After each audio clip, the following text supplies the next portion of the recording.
Olá pessoal, tudo bem? Aqui é o Leandro falando. Sejam bem-vindos novamente ao nosso curso de Físico-Química 1. Continuamos com as aulas de termodinâmica, relacionadas essas aulas com a primeira lei da termodinâmica, e nós vamos continuar falando sobre entalpia. Na aula anterior falamos um pouco sobre entalpia e energia interna. Hoje veremos mais alguns detalhes sobre a entalpia. Particularmente, neste tópico de agora, vamos falar sobre como a entalpia depende da temperatura. Lembrando que entalpia é uma função de estado, certo? Depende somente do estado atual do sistema. Você tem um estado inicial, um estado final. A entalpia, por ser uma função de estado, tá? Ela só vai depender do estado atual do sistema. Claro que você tem uma variação aí, né, entre o estado inicial e o estado final. Se você estiver falando de variação de entalpia, você tem um ΔH que acompanha a evolução do sistema desse estado inicial para o estado final. Lembrando também que entalpia é uma grandeza extensiva, ou seja, 2 quilos de água tem o dobro da entalpia que 1 quilo de água, certo? Falamos também nas aulas anteriores que a própria entalpia em si é um conceito um pouco abstrato, que a grande utilidade da entalpia para os químicos é que você pode relacionar um ΔH, uma variação de entalpia, com o calor trocado, o calor que acompanha determinado processo à pressão constante. Portanto, eu posso dizer que variação de entalpia é igual ao calor trocado à pressão constante, certo? Isso foi o que nós vimos na aula anterior. Não é tão assim fora da realidade nós supomos que a entalpia ela aumenta com a temperatura. Pense no seguinte: você tem uma determinada massa de água a 20 graus, certo? Para você pegar essa massa d'água a 20 graus e levá-la, esse é o estado inicial, tá? A massa d'água a 20 graus. Para pegar essa massa d'água a 20 graus, que é o estado inicial, e levar até um estado final, onde a temperatura dessa mesma massa d'água seja, digamos, 80 graus. O que que você tem que fazer? A pressão constante, tá? Partindo do princípio que a pressão é constante, você tem que dar calor para essa massa d'água, ok? Sendo a massa d'água o nosso sistema, o calor introduzido no sistema vai ser uma grandeza positiva, tá? Você vai fornecer X quilojoules de calor para essa massa d'água para que a temperatura aumente até 80 graus, certo? O que que nós sabemos? Que variação de entalpia é calor trocado a pressão constante. Então, esse X quilojoules de calor, portanto, positivo, que você tem que dar para essa massa d'água vai ser igual à variação de entalpia. Então, a nossa variação de entalpia nesse fenômeno simples de pegar a massa d'água que estava a 20 e fazer ela chegar até 80 tem um ΔH positivo, uma variação de entalpia positiva. Se a variação de entalpia é positiva, estamos falando de um fenômeno endotérmico, ΔH vai ser positivo. Qual é a conclusão que você tira se o ΔH é positivo? Que a entalpia está aumentando. Então, a entalpia aumenta com a temperatura. Está vendo como é fácil é, sacar isso? São fenômenos simples no nosso dia a dia que mostram para gente que a entalpia é uma grandeza que aumenta com a temperatura. Nós podemos obter aqui uma relação útil e interessante. Vou mostrar para vocês agora. Estamos falando aí desde o começo das aulas de termodinâmica que capacidade calorífica é a relação entre Q e ΔT, correto? Ou seja, é uma grandeza que mostra para você a relação entre o calor fornecido para um determinado sistema e a variação de temperatura que aquele sistema sofre. Em outras palavras, é quanto de calor você tem que dar para o sistema para que a temperatura varie de 1 grau Celsius ou 1 Kelvin, tá? Lembrando que ΔT em graus Celsius e ΔT em Kelvin são a mesma coisa, tá? É a mesma magnitude. O que, professor? Não faz sentido isso que está dizendo. Faz. O valor da temperatura na escala Celsius e na escala Kelvin são diferentes, evidentemente, mas o tamanho do delta, certo, é o mesmo, tá? O delta T em Celsius é igual a ΔT em Kelvin, tá bom? Por mais estranho que isso pareça em princípio, mas é verdade, porque 1 grau Celsius, a magnitude, o tamanho de 1 grau Celsius é o mesmo tamanho de 1 Kelvin, tá? A régua, tá? Você tem a régua, entre aspas, que mede a temperatura em graus Celsius e a régua que mede a temperatura em Kelvin, tá? Cada pedacinho daquela régua, tá? A variação de 1 grau Celsius é o mesmo tamanho da variação de 1 Kelvin, tá bom? Então, ok, é um comentário paralelo, tá? Mas, enfim, a capacidade calorífica é essa relação entre o Q e o ΔT. Quanto de calor eu tenho que dar para o sistema para que a temperatura aumente, varie de 1 grau Celsius, tá? Ou 1 Kelvin. Então, isso é a capacidade calorífica, tá bem?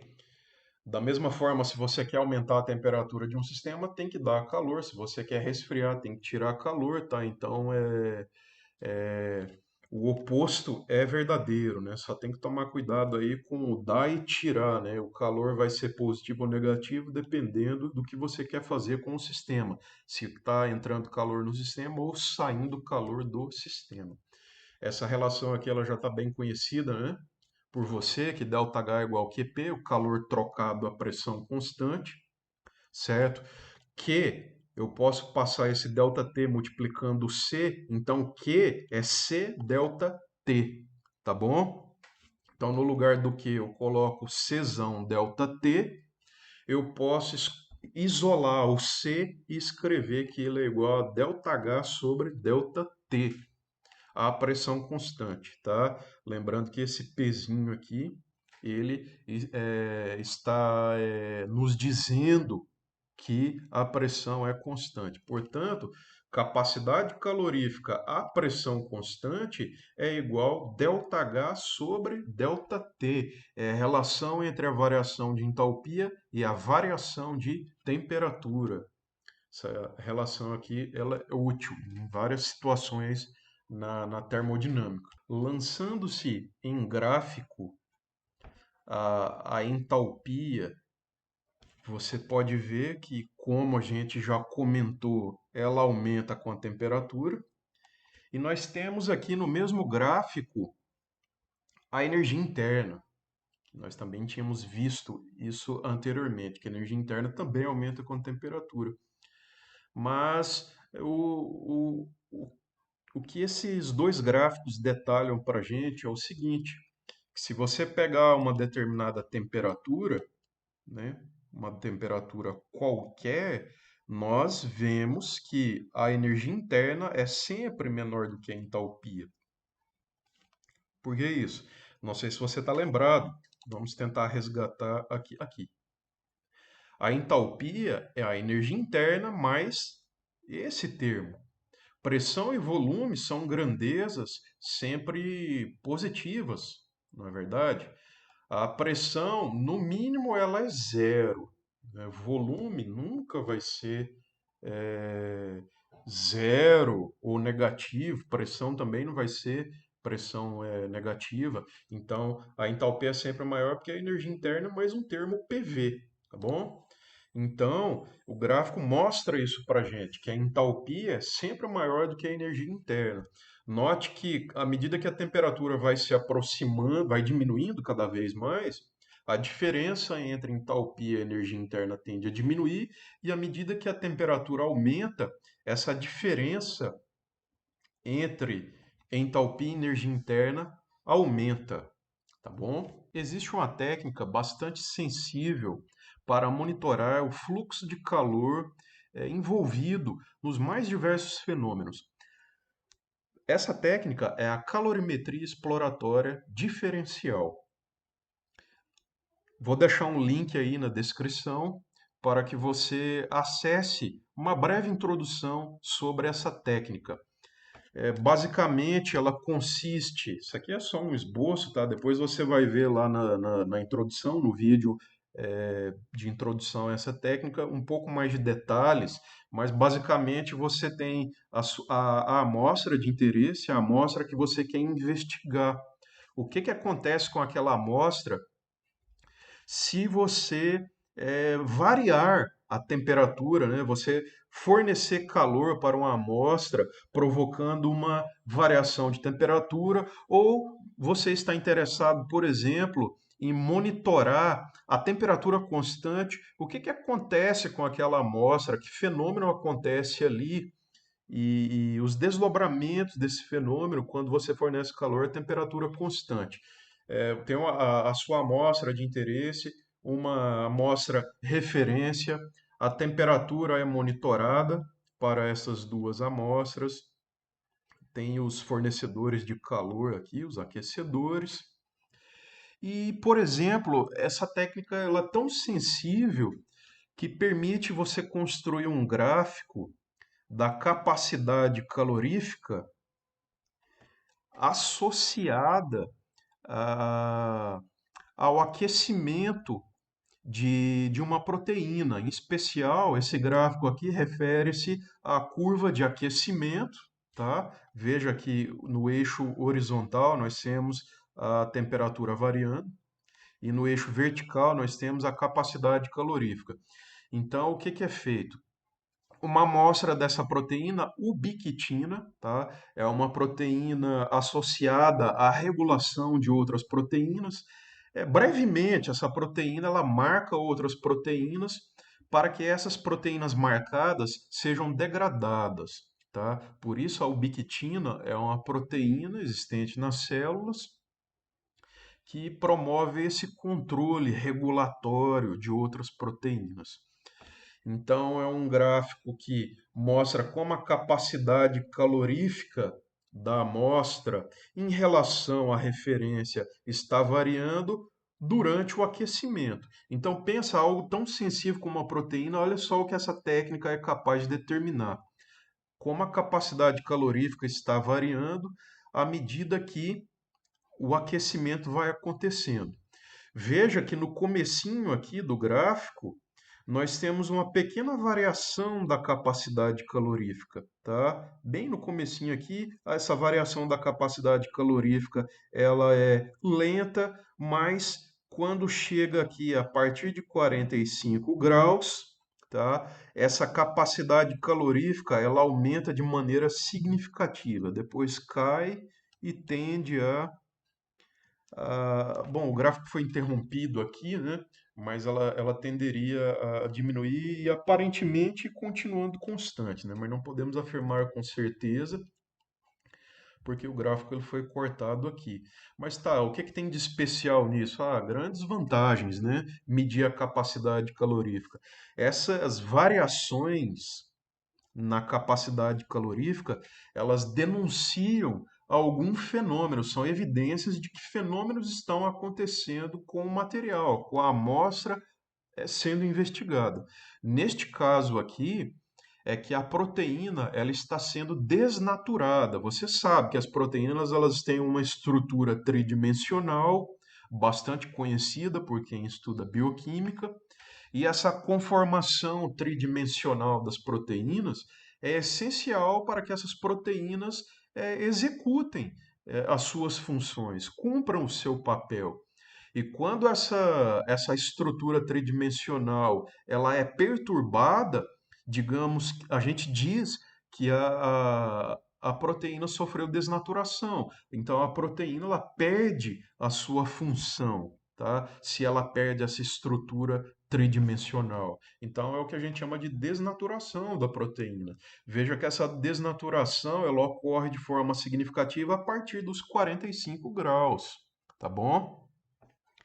Então, a gente sabe que nosso organismo ele é bem sensível à mudança de temperatura.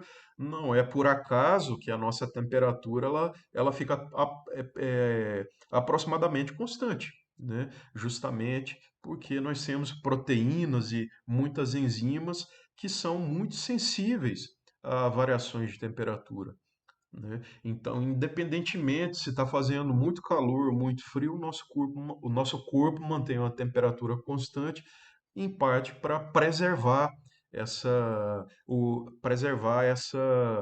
funcionalidade das proteínas, já que elas são tão sensíveis, a conformação é tão sensível à temperatura. Então, acesse o link na descrição, que esse assunto, né, essa calorimetria exploratória diferencial, tem tudo a ver. Isso aqui é fluxo de calor que está ocorrendo entre o aquecedor e a amostra.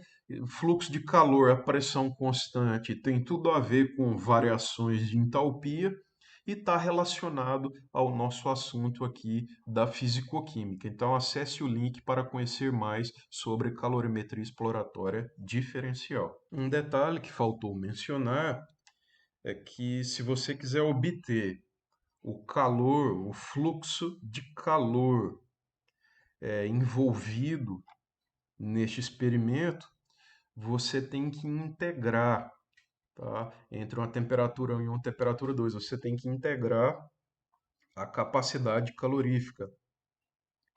Por exemplo, se eu estou interessado no fluxo de calor entre 45 e 75, essa curva deve ser integrada. Ou seja, é a área entre 45, a área abaixo da curva entre 45 e 75, tá bom? Então, o Q vai ser igual à integral da capacidade calorífica dada por esta curva. Essa curva é uma função, tá? Então, é a integral da função da capacidade calorífica dt, tá?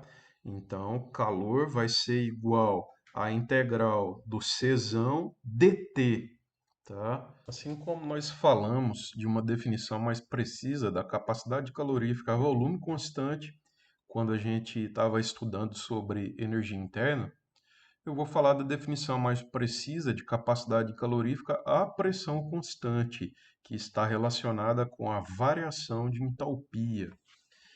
Essa expressão aqui nós já vimos anteriormente. Capacidade calorífica à pressão constante é igual a ΔH sobre ΔT, ou seja, a variação de entalpia dividido por variação de temperatura.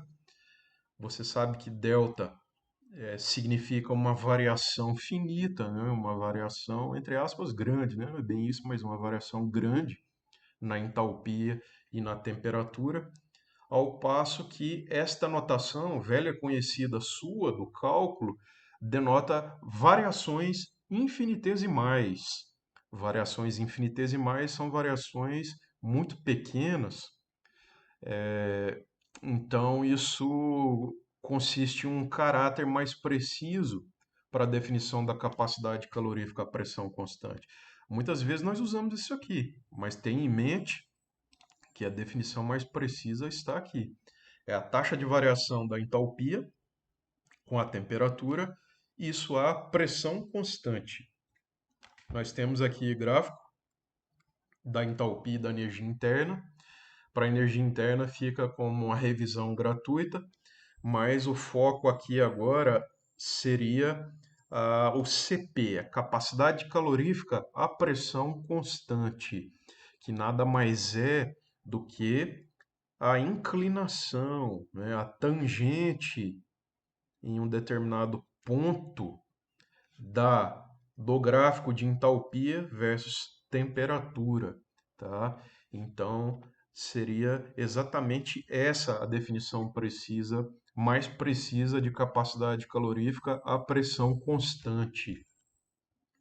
Então, lembrando que esse ΔH, ΔT, a pressão constante, né, seria a inclinação, a taxa de variação da entalpia com a temperatura. Lembra, daí o intervalo de temperatura tende a zero, aqueles limites que você viu lá no cálculo, né?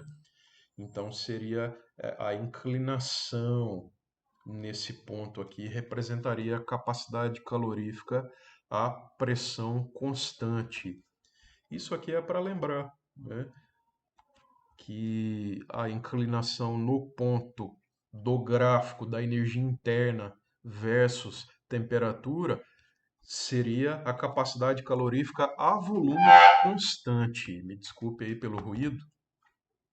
Então, tem diferença dessas duas grandezas, tá? CP e CV. Tem diferença de você fornecer calor para uma amostra a pressão constante, para a mesma amostra a volume constante. Claro que tem substâncias onde essa diferença é pequena, mas tem substâncias onde esta variação, essa diferença é significativa, tá bem? Esse gráfico deixa claro para a gente que tanto CP quanto CV dependem da temperatura. Então, o que eu falei para a capacidade calorífica a volume constante, eu vou falar para a capacidade calorífica a pressão constante. Veja que para cada ponto da curva, nós temos uma inclinação. Isso é claro a partir do gráfico. Isso mostra para a gente que CP, assim como CV, depende da temperatura. Muitas vezes nós acessamos bancos de dados, tabelas contendo as capacidades caloríficas para uma temperatura determinada, normalmente a 298 Kelvin, e resolvemos o problema para outra temperatura. Quando a gente faz isso, nós estamos assumindo, muitas vezes implicitamente, que a capacidade calorífica independe da temperatura, certo? Basta eu ter a capacidade calorífica a uma dada temperatura que eu quero resolver o problema para uma outra temperatura diferente, eu uso a mesma capacidade calorífica, tá? Isso não é absolutamente verdadeiro, tá? Muitas vezes a capacidade calorífica ela muda de forma significativa com a temperatura. Veja aqui para você ver, ó, a inclinação aqui em temperaturas mais à esquerda no gráfico é diferente da inclinação mais para frente no gráfico. Isso mostra que a capacidade calorífica, a pressão constante ou a volume constante são dependentes da temperatura. É bom que fique claro isso. Vamos dar uma olhada nas capacidades caloríficas de alguns materiais. Ó, capacidade calorífica específica, CP,S. O P quer dizer pressão constante, o S de específica. Lembrando que capacidade calorífica específica é por unidade de massa do material. Neste caso aqui, ó, por grama. Então, joule por Kelvin por grama.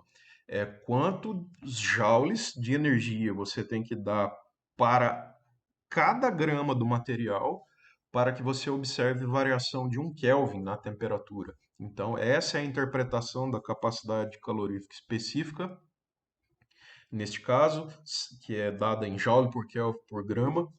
A capacidade calorífica do ar, 1,01 específica. O que quer dizer isso?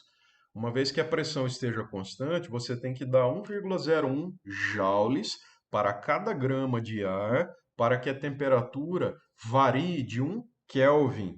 Só que aqui tem um porém, né? Qual é o porém? Esses dados aqui são válidos para qual temperatura? Esses dados são válidos para 298 Kelvin, tá? Não está bem claro, mas em algum lugar do texto isso é mencionado. Isso, ó, tabela 2.1, 298 Kelvin, tá? Então, é válido para 298 Kelvin. E se você está interessado em cálculos mais precisos, aí você tem que procurar uma base de dados que forneça para você a capacidade calorífica em diferentes temperaturas, tá bem? Olha, ó, vamos tentar pegar materiais mais comuns do nosso dia a dia. É, ó, granito, né? Normalmente, granito é uma pedra, né? Vou pegar um vidro, ó, vidro do tipo Pirex. Ó, o vidro, 0,78. Vamos tentar comparar o vidro Com o aço, olha só, vidro 0,78, tá bem? Aço 0,51. Então, olha só, quais são as consequências desses valores da capacidade calorífica específica? Olha só, se você pegar o vidro, 1 grama de vidro, e você pegar 1 grama de aço, ó, 1 grama de vidro, 1 grama de aço. Se você conseguir fornecer calor para eles, a mesma taxa, tá? Você conseguir fornecer calor para eles na mesma taxa. Vamos imaginar condições ideais, onde você consiga fornecer calor para as duas amostras, 1 grama de vidro, 1 grama de aço, tá? Na mesma velocidade a transferência de calor, tudo certinho, perfeitinho. Eu te pergunto, quem vai aumentar a temperatura primeiro? Qual desses materiais você vai observar que a temperatura aumenta mais rápido? O aço ou o vidro? Resposta correta. Aço precisa de menos calor, ó. Menos calor para que a temperatura mude, tá? Para cada Kelvin de temperatura que você quer aumentar para o vidro e para o aço, a quantidade de calor a ser fornecida para o aço é menor, tá bem? É isso aí, essa é a interpretação desses dados. Quando você pega água líquida, olha só, quando você pega água líquida, ó, veja que a capacidade calorífica da água líquida, a específica, é muito maior do que o aço, né? Então, você aquecer água e aquecer aço, fornecer calor para os dois, o aço vai aquecer muito mais rápido, né? A superfície dele vai aumentar a temperatura muito mais rapidamente se a taxa de transferência de calor for a mesma, tá? Que é da água, ó. Agora, fazendo um comparativo, ó, água gasosa, água líquida e água sólida. A água sólida 2,03, aproximadamente igual à água gasosa. A água líquida é que tem a maior capacidade calorífica específica, ó. Legal, né?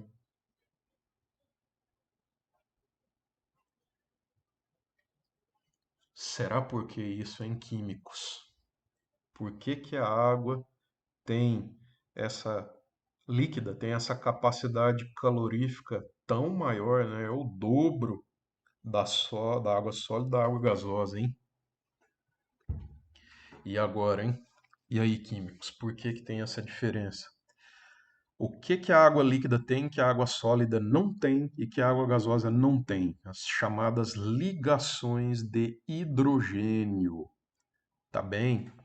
Na água líquida você tem ligações de hidrogênio, tá bom? Na água sólida você não tem ligações de hidrogênio. Não, não. Você tem ligações de hidrogênio efetiva, digamos assim, mais fortes, né? As ligações de hidrogênio. Na água gasosa nem se fala, né? Não tem ligação de hidrogênio de forma alguma, né? Porque as moléculas da água estão mais separadas, né? Agora, tanto o gelo quanto a água líquida, as moléculas estão em contato, porém na água sólida, o ângulo, tá? O ângulo, a geometria, o arranjo das moléculas umas em relação às outras, não permite com que o oxigênio, tá, e os hidrogênios das outras moléculas vizinhas fiquem alinhados de forma adequada para ter ligação de hidrogênio efetiva, certo? Sabia disso? Isso é um detalhe muito importante, muito curioso, ó. Já a água líquida tem. Como a água líquida, né, a liberdade de movimento é maior, tá? A restrição não é tão grande quanto ao estado sólido. Os átomos de hidrogênio, os átomos de oxigênio podem alinhar-se em um ângulo favorável para que as ligações de hidrogênio ocorram. Lembrando que as ligações de hidrogênio ocorrem entre o oxigênio de uma molécula e os hidrogênios das moléculas vizinhas, tá? Aqueles pares de elétrons não ligantes da água que tem ali no oxigênio, que interagem com os hidrogênios das moléculas vizinhas e proporcionam o que a gente chama de ligação de hidrogênio. Antigamente o pessoal chamava isso de ponte de hidrogênio, certo? Então a explicação está para essa discrepância, ó, nas ligações de hidrogênio, certo? Ah, mas o que tem a ver ligação de hidrogênio? É que é o seguinte, você tem as moléculas d'água, você dá calor para elas, o que elas vão fazer com esse calor? Entende? Elas vão provavelmente vibrar, né? Vai promover uma agitação nessas moléculas, tá? Entre outras coisas. Então, as vibrações moleculares, essa energia dada como calor na molécula d'água, essas vibrações moleculares, elas é, estão, de certa forma, atreladas a essa rede de ligações de hidrogênio, certo? Então, quando você cede calor para as moléculas da água, esse calor é usado de alguma forma para essas vibrações moleculares, mas essas vibrações, elas dependem dessas ligações de hidrogênio, certo? Então, para aumentar a temperatura, você tem esse grau de agitação molecular que ele é diferente na água líquida, na água gasosa. Uma coisa é você fazer as moléculas d'água vibrarem mais. O que está impedindo aí? As ligações de hidrogênio, certo? Agora, tanto estado sólido quanto gasoso não existem essas ligações de hidrogênio. A energia é usada de forma, mais energia na forma de calor é usada para promover o aumento da temperatura, né, através dessas vibrações moleculares. Resumindo, é mais fácil aumentar a temperatura da água gasosa e sólida do que na água líquida, justamente pela presença dessas ligações de hidrogênio, tá bem? Espero que você tenha entendido. Nós temos aqui também a capacidade calorífica molar, a pressão constante, ó, Pzinho de pressão constante, Mzinho de molar. Então, nada mais é do que quantos joules você tem que fornecer para a amostra, para o material, para cada mol daquele material, de forma que a temperatura varie de 1 Kelvin, certo? A análise é a mesma, claro que é maior, numericamente o valor é maior do que a contraparte específica, por quê? Porque daí é para um molde material, né? E não apenas 1 grama do material, certo? Então a análise, a interpretação é a mesma e você pode estudar isso aí depois. Vou fazer um breve comentário aqui sobre esta relação ΔHm sobre ΔT menos ΔUm sobre ΔT, o M aqui é de molar, certo? Então a variação de entalpia molar dividido pela variação de temperatura menos a variação da energia interna molar dividido pela variação de temperatura é igual a R, a constante dos gases. ΔHm sobre ΔT é o que? CPM, tá? Capacidade calorífica, pressão constante. Só lembrar que ΔH tem a ver com pressão constante, M é molar, então é CPM. Posso trocar esse termo aqui, ó, por CPM. Posso trocar esse termo aqui por CVM. Por quê? Porque energia interna tem a ver com o quê? Com volume constante, a variação de energia interna, M de molar. Então, esse termo é o CPM, esse termo aqui é o CVM, e essa relação é útil. Então, CPM menos CVM é igual a R, a constante dos gases. Isso é válido para gases, tá? É válido para gases ideais, gases perfeitos. Toda essa dedução eu deixo para você estudar, é importante ler, você tem que procurar no livro, tem que ler o livro do Atkins, aquele que a gente usa, certo? Então, isso aí eu vou deixar para você dar uma olhada depois, mas essa relação é bastante útil para resolver diversos problemas. Valeu?